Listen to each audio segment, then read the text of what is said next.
कसं काय म्हणते तुम्हाला माझे व्हिडिओ वगैरे आवडत आहे ना, तर आवडत असेल ना तर खरंच लाईक करा आणि माझ्या चॅनलला सबस्क्राईब करा आणि मला असं सपोर्ट करण्यासाठी ना भरभरून कमेंट्स वगैरे करा, छान छान कमेंट करा.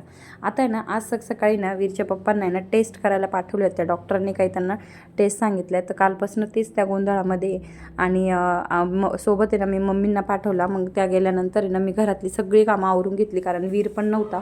तर मग घरातली भाजी पोळी वगैरे बनवून घेतली आणि त्यांना डब्बा वगैरे बनवून दिला, कारण दुपारून आहे मला त्यांच्यासोबत जायचं होतं डॉक्टरांकडे ते रिपोर्ट दाखवायला. तर डॉक्टरांकडे गेल्यावर आहे ना काही नाही, तसे निगेटिव्ह एक टेस्ट आली, त्यामुळं काही घाबरण्यासारखं नाही. पण तरी त्यांचं शुगर लेवल आणि कोलेस्ट्रॉल लेवल खूप वाढलेलं आहे.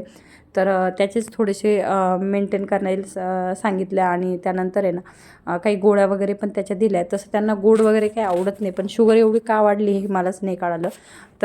तर डॉक्टरांनी जे पथ्य सांगितले ना ते तर आम्ही करणारच आहे.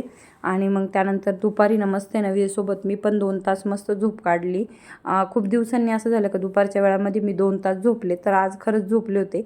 आणि संध्याकाळी त्यामुळे नुसती पावभाजीच बनवली होती जेवणासाठी. तर असा स्ट्रेसफुल दिवस गेला आज.